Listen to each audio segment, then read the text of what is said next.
Museum exhibits, parades, special events, all of that has been part of the celebration of the LGBT Heritage Month here in Los Angeles. Well, things are going to look a little different this year. I'm sure that doesn't come as any big surprise. However, there's a lot of good news. And here to tell us that good news is from the 13th District, Councilman Mitch O'Farrell. Lovely to have you here. Thanks, Maria. Good to join you. Well, the Pride Parade, as we were talking about earlier, literally started here in Los Angeles 50 years ago. This is a big year for the celebration. Yes, it's the most important year ever of any Pride celebration that we've ever had, because it's the 50-year anniversary of the very first Pride Parade anywhere in the United States, and it kicked off at the intersection of McCadden and Hollywood Boulevard in the 13th District on June 28th, 1970. Wow.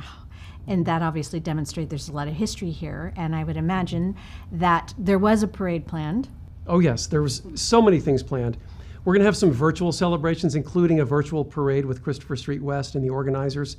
So what my team and I want to see is that even though everything has to be done virtually and nothing in person, we want to celebrate as never before. We want to have an event every single day in the month of June. And it's really important for your district. I mean, because of the fact that the first parade was there, but you know, you've worked really, really hard in regards to all of the rights and privileges that should be afforded a population like this. Mm-hmm. But I do want to talk specifically about how you were pivoting into, I mean, literally you have 7 Fs. Yes, yes. 7 Fs of 7 categories of wonderful things that are going to be happening through the month of June. Right. All right, so I'm going to put you on the spot here. Okay. What are they?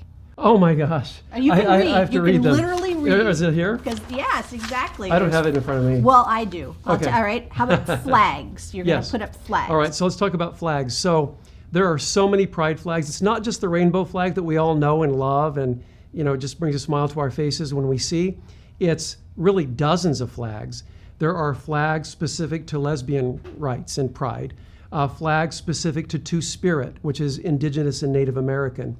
And it just runs the gamut. So for the first time last year, we did flags in the gallery on the 3rd floor bridge at City Hall.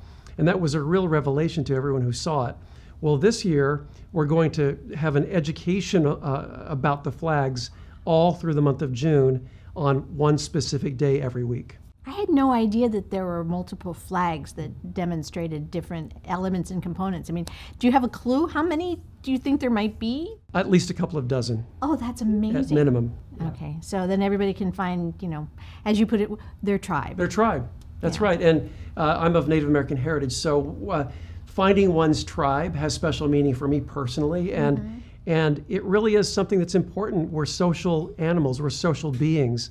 So it's important in life, no matter if you're in the LGBT community or not, to find your tribe, who your people are, and who you feel comfortable, and what you have most in common with others. It's our family. It's our tribe. Nice sharing. All right, films.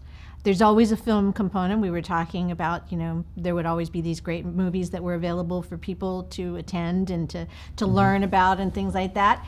We are all watching a lot of films. But I imagine that you have a very specific repertoire of films that you're going to offer. So I'm a film buff. There are so many perfect fits. That fits for Hollywood. Oh, it does. Well, so I came to Hollywood way back when I was 21 years old for an audition. And had I looked into a crystal ball and said, someday you will represent this on the LA City Council, you would have knocked me over with a feather. But I'm a film buff. I love it. Turner Classic Movies is my comfort food. I go to them all the time. But for the last 6 summers, I've had a film festival at Echo Park Lake. And we do screenings with different themes. So now, in the month of June, we'll do LGBT-oriented fun films like Cabaret or Priscilla, Queen of the Desert, Tu Wong Fu, Thanks for Everything, Julie Newmar. I mean, fun LGBT spirited films that people can enjoy and hopefully exposed to a whole new generation of folks who haven't yet appreciated these great movies. Those are great ones. I remember the first time actually seeing Julie Newmar, and I remember the first time seeing, Priscilla, Queen of the Desert. Just even traveling across the plains of Australia was just amazing. Right, and I love a good road movie anyway. Just if if the plot revolves around traveling cross country, I'm already in. And that movie is so fun, and it's so beautifully and emotionally rich as well. A lot of people don't realize that, so it's really a great one. The personal nature of that. And that's one of the nice things, is to actually get to know their people. These are really, really poignant stories. Okay, I don't know what this means. Fighting proud. All right. So part of the culture of gay pride, LGBT pride, is honoring those who fought for visibility and civil rights and equality. So we have a long history of honoring those who fight. And so we want to honor the pioneers. We want to honor the pioneering spirit, and we want to make sure that it is relevant to today's young LGBT community. And so that's what Fighting Proud is all about. And Harvey Milk, I mean, he was a groundbreaker in terms of being in public office. It's Harvey Milk Day right now as we speak. So we honor his legacy as well. You know, I was thinking about just the whole idea of this month and the celebration happening this month, and how important it is, obviously, to get the word out so that people are more open-minded and realize everything they have to be more progressive and be more sensitive, and the important elements from the outside in. But I'm also wondering, you probably think about how important it is for someone who is struggling to feel comfortable in their own skin, and how important this is for them to know that they have this support out there, and that they are okay with who they are, and that they'll be fine. And even though they may not feel the same as everyone in their room or their class or et cetera, that this is a very personal thing too. When you are young, or any age for that matter, but you are alone somewhere, even in Los Angeles or some small town or medium-sized city anywhere in the United States, if you learn that someone that you admire or that you look up to or that you like or want to be like someday, and when you learn that they may be gay or lesbian or non-binary or transgender, then it gives you hope that maybe your difference can be celebrated as well. Mm-hmm. When I was a teenager, I knew, by the time I was a teenager, I knew I was very, very different, and I felt like I was in real trouble, and I thought, what's my life going to be like? Because I'm not like anyone that I'm around. But I resolved to transcend this sort of circumstance I was in, and I decided at a very young age that I was going to survive. And I had a strong family, I had friends, and a strong spirit deep inside. But some folks, some young people, don't have that resource available to them. Perhaps they've just been knocked around their entire lives. So it's important that people like me elevate the visibility, because it can give other people hope. I take that responsibility very seriously. Everyone has worth and value, no matter how damaged or weird you've been told you are your whole life. I want everyone to realize that they have value and worth, and they are very special. There's no one else like them, and that the world needs them. People want to feel needed and valued, and so I think pride really does underscore that value for us. I'm going to throw you a curveball. Okay. Do you remember seeing someone that you said, look, there's someone that I would like to, if not be like, at least, admire? It's interesting that you bring this up, because for me it was kind of a reverse situation. My late mother had an uncle, and this is small town Oklahoma. Right. And I remember her telling us when I was a young kid about this uncle and how he was, a certain way, and he was rejected by the family, including his own brother, that when this uncle would visit them when my mother was a little girl, that his boyfriend had to stay in the car. This is 1940s and 50s Oklahoma. Right. Right. And so I internalized that for myself, and I thought, that's my future. And I determined right then and there that was not how I was going to live. I didn't know how I was going to navigate through that, but I knew I was going to. So mine was kind of a reverse. I'm not going to live like that. I'm not going to live in shame. I'm not going to hide who I am, and I'm going to be very careful, and I'm going to survive this somehow. And then I've been an avid reader. So then I would read about Plato, right? One of the greatest, writers and creators and, thinkers in the world, who was believed to have been gay. And I thought, okay, well then I can't be that bad. So I would read from an early age on folks who were gay. And I thought, there is a place for me after all. I didn't get this by watching television. Reading and the lived experience is what kind of fortified me. Well, then how fabulous that you can actually translate this into platforms that young people now, beyond reading, can actually participate. Mm-hmm. So I'm going to get back to some of the things, but I have so much to talk to you about. All right, photos. Yes. That's not really an F, but we're going to go ahead and go with the alliteration of the sound. It sounds like it. It does, doesn't it? We have an incredible library in Los Angeles. It's the One Archives, and they're housed near USC, and it is really they have the largest collection of LGBT history in photos and films and artifacts, and all of it's very curated. We've been partnering with them for years and years, all these iconic historic photos, and so photos help tell the story. Mm-hmm. So we're going to share photos of the last 50 years of Pride in Los Angeles through One Archives. And fireside chats, are they with you? Fireside chats are with me and some well-known personalities and everyday Los Angeles residents who have stories to tell. And so the theme this year is Pride and Pandemic, right? Pride to Pandemic, because my team and I were reflecting on this pandemic. And I thought it was really important for everyone to know that LGBT individuals of a certain generation, my own, have already lived through a pandemic and are living through a pandemic. So I think that we can teach people a thing or two about what it's like not to know what you might face in the future. I'm part of a generation that didn't know if we were even going to make it to age 25, much less 30 or beyond. That's another source of responsibility I have. I got to live through it all. The vast majority of people in my generation aren't even here today to tell the story. So that responsibility falls on my shoulders. So I encourage everyone who's interested to share stories of survival through AIDS into the COVID-19 pandemic. There's a link, and there's something that we can share that might just help people. Right, and the poignancy of the fact that there was such an outpouring of support in the gay community to support each other during this pandemic of AIDS that ostracized and isolated to a certain degree and terrified everyone. In the early AIDS era, entire gay communities were heavily marginalized. Attempted laws to be passed to make them quarantine away from everyone else. And it was a combination of angry gay activist males and fierce lesbians who elevated the fight against discrimination, hatred, and fear that has led really to so many of the advances that we experience today.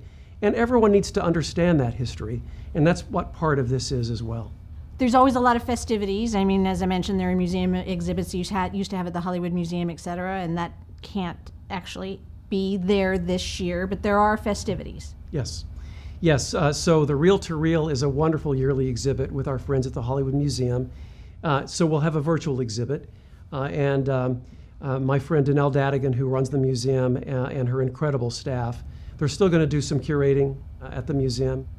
So that'll be a lot of fun. And we're also going to bring in some interviews with folks remotely at the museum that she'll be part of. So that'll be another avenue of learning and appreciating our history. Making all of this build friendships. Yes. Very cool. Well, as we were saying earlier, this is not the way it was planned. This is not what you had hoped or expected. But this might actually reach people that may or may not have had the access, availability, or time to participate in some of those live events. Right. I think this inadvertently will benefit more people. What was going to be a really sort of, grand, epic celebration because of the 50-year anniversary has turned into a virtual celebration that more people will have access to now. As we talked about at the very beginning, the very first gay pride parade ever started at the intersection of McCadden and Hollywood Boulevard. For the last 2 years, my office has been planning this celebration. We're commissioning a new plaque that will be installed by that day. And there's more around that intersection, more news coming. But here's the thing. The 13th District has the sites of so much history. I was going to ask. Right? Morris Kite Square is in that same vicinity, but it was also the location for the first Different Light bookstore, which was a lesbian bookstore in Silver Lake. The Morris Kite steps, where Morris Kite lived and started the Mattachine Society in Silver Lake, also in the 13th District. There's just so much history, and we want to celebrate all of that. And the Black Cat protests, Right. where 600 people in 1966, New Year's into 1967, New Year's Day, said enough is enough. And when the police decided to raid the bar and arrest people for kissing at the stroke of midnight, they fought back. And protests were organized so that on February the 11th of 1967, for the first time ever, about 600 people put it all on the line. They came out, they allowed themselves to be photographed, they were in the newspaper, many of them lost their jobs, many of them were disowned by their families, but they put themselves on the line for the benefit of others, and that's part of our legacy as well. Once upon a time, not too long ago, it wasn't okay to even be your authentic self to your own family or your employer. So we've made a lot of successes since then, but that could all be taken away if we don't remain visible and tell the stories. So that's what we're going to do virtually this year. There have been so many progressive changes, and actually in a very short period of time, if you want to look at it from even when you were talking about the issue of when AIDS became so prominent. But even in just a few years, yes. In particular, and you have been such a strong advocate for making these changes happen. What areas have you seen really positive impact, and where are you still trying to break down those walls and build those bridges and open those doors? Right. It's so interesting. There are so many opposing realities that are happening at the same time.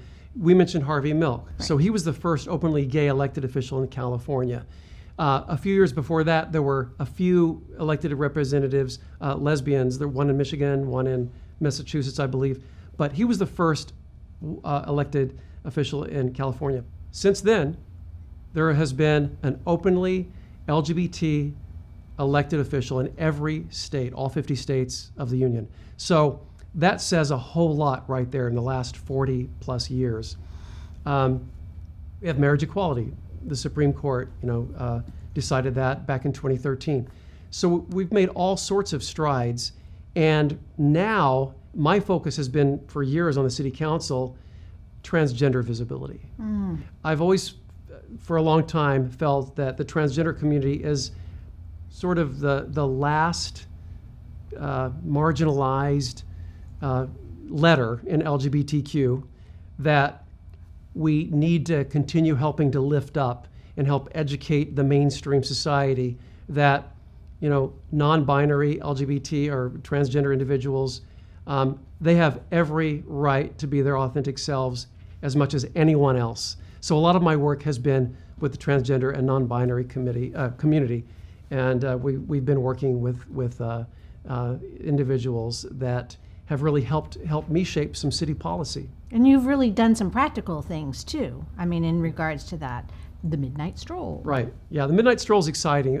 And this was a vehicle of my office, the Los Angeles Police Department, the Human Relations Commission, and the Transgender Advisory Council, which is an official body in the city of Los Angeles.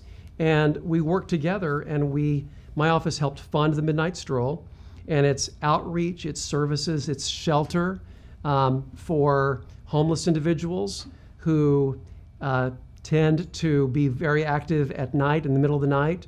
A lot of sex workers in the transgender community because job options sometimes are just non-existent. And then the trauma of just life that got them to Los Angeles. can speak for itself. So we've really focused on resources for this community. So what do you do for them at the Midnight Stroll? What exactly, because it's a very poetic initiative title, but what happens, how does it help them? So we have now shelter beds, shelter spaces. We have case management. We work with the nonprofit Asian Pacific AIDS group, APAIT, and they're wonderful partners as well. And we help find temporary and permanent homes for these individuals that haven't had a steady place to live, sometimes in years. No support system. So we work with a lot of groups, including Bienestar in Hollywood and LGBT Los Angeles Center. So we work with a lot of groups to help support this community, among the most marginalized of any. Have you noticed that what is happening in Los Angeles? I mean, we're leaders in many industries. We're leaders in many trends. I mean, we're definitely the Wild West out here. You know, if you imagine it, it can happen. You know, there's no limitation to the possibility in this realm that we're in. Have you noticed a trickle-down effect? Have you noticed that other cities are adapting some of the things that we're doing here? Have you noticed there's progression in those cities across the country looking to Los Angeles as a leader in this realm? There are a lot of very progressive movements in the LGBT rights world across the United States. I think it certainly started that way.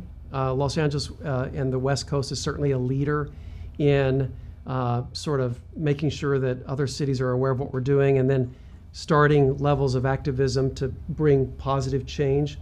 But Los Angeles leads in so many other ways that beyond this community that other cities and states do follow. I mean, you know, I did the Indigenous Peoples Day. We eliminated Columbus Day, and we now celebrate Indigenous Peoples Day. When Los Angeles acted, it was as though the dominoes fell. By last year, something like nearly 20 U.S. states were celebrating Indigenous Peoples Day instead of Columbus Day. When we acted, it was only 5. Now, you know, so that's a movement, an example of a movement that Los Angeles helps pioneer and helps sort of fast forward and advance these causes. And it's important. It's important when we act. People pay attention. True. And with every action comes a reaction. So I imagine that some of the reaction is not as you had hoped, and you have to continue pushing that back. Yes. One really great sort of, I think, strength that you gain if you have lived through the hard knocks of being a gay man or a lesbian woman is you know that life isn't easy. Everything that I've ever done or gone through has prepared me for this moment. I have very thick skin, and I'm not afraid of anything or anyone. Amen to that. It's a very nuanced arena, and we're learning a lot more, and we're definitely trying to become more sensitive, because, you know, it's not just lesbians and homosexuals. It's, you know, it's there's a lot of different, adding more letters onto this acronym.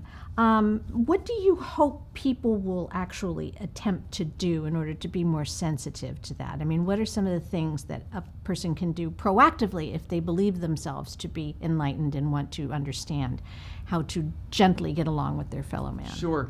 Just reflect and accept as fact that in your family, you have a relative, maybe in your immediate family, who is gay, lesbian, transgendered, or non-binary, and you don't know it. We're everywhere. In most families, either extended or otherwise. So just realize that it's a fact of nature. It's just a fact that we're everywhere, that people are multidimensional. I've never let my sexuality define who I am, and I'm not about to. Now, other people might try to define me that way, but it's just nothing that I've ever accepted and never will. People are multidimensional. There's so much more that we have in common, and that's what we should focus on, because then you're getting into focusing on someone's skin color or their last name or, you know, their surname or their religion or their sexuality. That's all just nonsense and shallow. It's very shallow. We're all human beings. We all have feelings and concerns, and we care. And the more we exhibit that, the more we get along, by the way. So I would ask that people just reflect and realize that we're not a threat to anyone. You know, when gay marriage happened, the divorce rate in the heterosexual community didn't just go off the charts, it kind of stayed constant.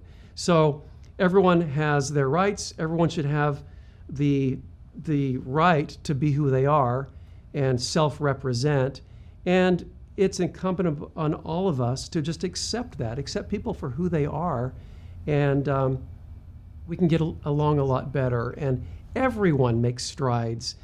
If one marginalized group is left behind, then everyone suffers. They may not realize it, but they do, and it makes us less of an evolved human race, in my view.